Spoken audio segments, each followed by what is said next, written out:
ഇന്ന് ഞാൻ ചെയ്യാൻ പോകുന്നത് സിമ്പിളായിട്ടുള്ള ഒരു ലേസ് വർക്കാണ്. ഇത് നമ്മുടെ സാരിയുടെ തുമ്പിലോ അല്ല ഷോളിൻ്റെ തുമ്പിലോ ഒക്കെ നമുക്ക് ചെയ്യാവുന്നതാണ്. ഇല്ലെങ്കിൽ നമ്മുടെ കർച്ചീഫ് ഉണ്ടല്ലോ അതുമേലാണെങ്കിലും ചെയ്യാവുന്നതാണ്. ഞാനിത് ടവലിലാണ് ഇപ്പോൾ ഈ ഒരു ലേസ് വർക്ക് ചെയ്യാൻ പോകുന്നത്. ടവലൊക്കെ ചെയ്യുമ്പോൾ നമുക്ക് അളവ് വേണം. അപ്പം എങ്ങനെയാണെന്ന് വെച്ച് കഴിഞ്ഞാൽ 1/2 ഇഞ്ച്, 1/2 ഇഞ്ചാണ് ഞാനിവിടെ അളവായിട്ടെടുത്ത് ഇവിടെ എല്ലാം ഇതേ മാർക്ക് ചെയ്ത് വെച്ചിട്ടുണ്ട് പേനയും വെച്ച്. അങ്ങനെ 1/2 ഇഞ്ച് നമ്മൾ അളവ് എടുക്കുക. ഞാൻ ഈ ഒരു സൈഡ് മാത്രമേ ചെയ്യുന്നുള്ളൂ, കോർണേഴ്സ് ഒന്നും ചെയ്യുന്നില്ല ഈ ടവലിൻ്റെ. അപ്പോൾ ഇനി നമുക്കിതെങ്ങനെയാണ് ചെയ്യുന്നതെന്ന് നോക്കാം. ഹോബി ഇന്ത്യ ക്രോച്ചേ ത്രെഡ് എന്ന് പറഞ്ഞാൽ 5 നമ്പർ യാണാണ് ഞാനിവിടെ യൂസ് ചെയ്തേക്കുന്നത്. ഇതിൽ നമുക്ക് 1.75 തൊട്ട് 2.25 mm ഹുക്ക് വരെ നമുക്കിതിൽ യൂസ് ചെയ്യാം. 100% അക്രലിക്കാണ്. അതോടൊപ്പം തന്നെ ഇത് 400 മീറ്റർ ലെങ്ത്താണ്, അപ്രോക്സിമേറ്റ്ലി ആണ് പറഞ്ഞേക്കുന്നത്. അതുകൊണ്ട് 100 ഗ്രാം വെയിറ്റുമാണ് ഇതിനുള്ളത്. ഈ റൗണ്ട് ചെയ്യാനായിട്ട് 1.50 mm ഫസ്റ്റ് റൗണ്ട് ചെയ്യുമ്പം എടുക്കുന്ന ഇത്. അതിനുശേഷം ചെയ്യാനായിട്ട് ഞാനൊരു വേറൊരു ഹുക്കിലാണ് ഇത് ചെയ്യുന്നത്. അപ്പം ഞാനിതെടുത്തേക്കുന്ന ഒരു 1.5 mm ഹുക്കാണ്. അത് നമ്മുടെ ഈ ഫസ്റ്റ് റൗണ്ട് ചെയ്യാനായിട്ടാണ് എടുക്കുന്നത്. നമുക്ക് ഇത് സൂചി, നമ്മുടെ നീഡിൽസ് ഉണ്ടല്ലോ, അത് വെച്ചാണെങ്കിലും നമുക്കിത് ചെയ്യാവുന്നതാണ്. ഞാൻ അതിന് പകരം സൂചിയും വെച്ച് ഓരോ ചെറിയ ഹോള് കൊടുത്തിട്ടുണ്ട് ഈ ഒരു ഹുക്ക് കയറുന്നതിന് വേണ്ടി. നല്ല ഈസി ആയിട്ട് കയറിപ്പോൾ. ആദ്യമേ തന്നെ നമുക്ക് സ്ലിപ്പ് നോട്ട് ഇടാം.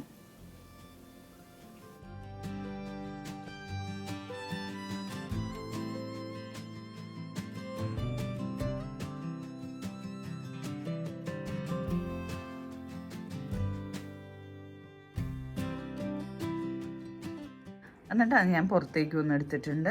ഞാൻ ചെയ്യുന്നത് എങ്ങനെയാണെന്ന് വെച്ച് കഴിഞ്ഞാൽ ഇവിടെ ഒരു പോയിൻ്റ് ഇട്ടിട്ടുണ്ട്. അതിന് ശേഷം അതിനുള്ളിലേക്ക് നമ്മുടെ ഈ യാണ് ഇട്ട് നമുക്ക് പുറത്തേക്ക് എടുക്കാം. ഓക്കെ, നമ്മുടെ യാണിപ്പോൾ പുറത്തേക്ക് വന്നു. ഇനി നമുക്ക് ഇവിടെ നമ്മുടെ ഫസ്റ്റ് ഇതിടാം. അതായത് നോട്ടിട്ടു ഞാൻ. എന്നിട്ട് ചെയിൻ 1, ചെയിൻ 2, ചെയിൻ 3, ചെയിൻ 4. എന്നിട്ട് നമുക്ക് നെക്സ്റ്റ് നമ്മുടെ ആ 1/2 ഇഞ്ചിൻ്റെ ആ തൊട്ട് താഴെ തന്നെ നമുക്ക് ഇത് ഇത്തിരി കട്ടിയുള്ള കോർണർ ആയത് കാരണം നമുക്കൊന്ന് ബുദ്ധിമുട്ടുണ്ട്. അപ്പോൾ അതിന് വരെ നമുക്ക് സൂചിയും വെച്ച് ഒന്ന് ചെറിയൊരു ഇത് ഇട്ടാൽ മതിയാവും. വീണ്ടും നമുക്കൊരു സിംഗിൾ ക്രോഷേ ചെയ്യാം. വീണ്ടും chain 1, chain 2, chain 3, chain 4. Next ഇതിൽ നമുക്ക് അടുത്ത സിംഗിൾ ക്രോഷേ ചെയ്തു. അപ്പം നമ്മുടെ ആ ഇതൊന്നും നല്ല ഭംഗിയിൽ ഇങ്ങനെ ഇരിക്കും. വീണ്ടും ചെയിൻ 1, ചെയിൻ 2, ചെയിൻ 3, ചെയിൻ 4. നമ്മുടെ ഈ വള്ളി, ഈ ത്രെഡ് നമ്മൾ ഇതിൻ്റെ ഉള്ളിൽ കൂടി ഇങ്ങനെ എടുക്കുകയാണെങ്കിൽ പിന്നീട് നമ്മളത് തുന്നിയൊന്നും വെക്കേണ്ട ഒരു ആവശ്യമേ വന്നില്ല. അടുത്ത ഇതൊന്നും കൂടെ നമുക്ക് ചെയ്യാം. ഓക്കെ, ഇങ്ങനെ നമുക്ക് ഈ ഒരു പാർട്ട്, ഈ ഒരു ലൈന് നമുക്ക് കംപ്ലീറ്റ് ആക്കിയിട്ട് വരാം. ഇപ്പം ലാസ്റ്റായി 1, 2, 3, 4 സിംഗിൾ ക്രോഷേ, 1, 2, 3, 4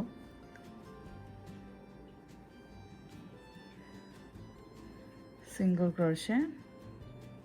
ഇത് ലാസ്റ്റ് വൺ ഈ കോർണറിൽ 1, 2, 3, 4. നമുക്ക് ഇതിൽ നമ്മുടെ ലാസ്റ്റ് സിംഗിൾ ക്രോഷേ ചെയ്യാം.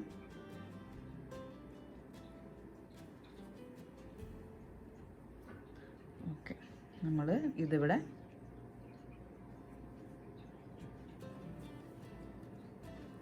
നമ്മളുടെ ഈ ഒരു ഇത് ഇവിടെ കംപ്ലീറ്റ് ആയി. ഉണ്ടോ? ഇത്രയും മതിയെങ്കിൽ നിങ്ങൾക്ക് ഇങ്ങനെ തന്നെ നിങ്ങളുടെ ഷോളിൻ്റെയൊക്കെ ഇത് നിങ്ങൾക്ക് കംപ്ലീറ്റ് ആക്കാം. ഇതിങ്ങനെ തന്നെ നല്ല രസമുണ്ട് കാണാനായിട്ട്.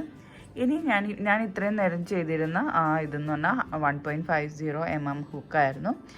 ഇനി നമ്മൾ ചെയ്യാൻ പോകുന്നത് ഇതിങ്ങനെ ഒരു 2.0 mm ഹുക്ക് ഉപയോഗിച്ചാണ് നമ്മൾ അടുത്ത റോ ചെയ്യാൻ പോകുന്നത്. അപ്പോൾ അത് ചെയ്യാൻ വേണ്ടി ഞാനിപ്പോൾ ഇവിടെ 2.0 mm ഹുക്ക് എടുത്തു. എന്നിട്ട് നമ്മൾ ചെയ്തിരുന്ന വർക്കൊന്ന് ഫ്ലിപ്പ് ചെയ്തു. 1 ചെയിൻ, 2 ചെയിൻ, 3 ചെയിൻ ചെയ്തു. ഇനി നമുക്ക് 1 DC ഈ നമ്മൾ നേരത്തെ ചെയ്ത 4 ചെയിനുള്ളിൽ ഇതിനുള്ളിൽ നമ്മൾ 1 DC ചെയ്തു. 1 2 3 ചെയിൻ,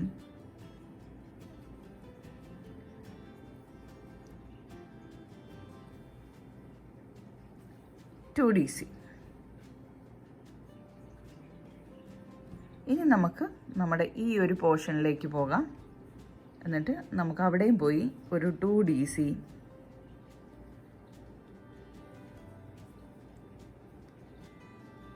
2 ചെയിൻ, 3 ചെയിൻ, 2 DC.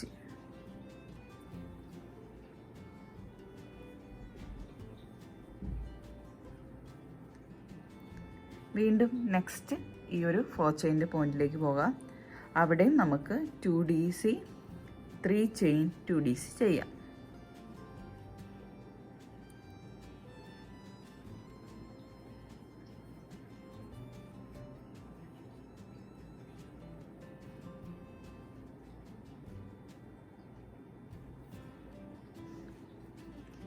നമുക്ക് ഇതുണ്ടോ, നമുക്കിതങ്ങനെ കണ്ടിന്യൂ ചെയ്യാം. ഇത് മൊത്തം ഇത് ഫുള്ള് ഇത് ചെയ്തിട്ട് ഞാൻ കാണിച്ചു തരാം എങ്ങനെയാണ് ഇത് വന്നേക്കുന്നതെന്ന്.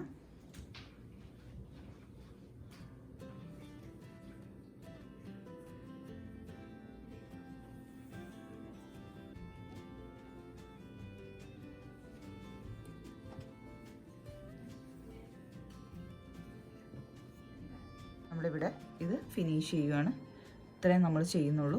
അപ്പം നമ്മളിവിടെ സ്ലിപ്പ് സ്റ്റിച്ച് ഇട്ട് നമുക്ക് നമ്മുടെ യാണ് കട്ട് ചെയ്തെടുക്കാം.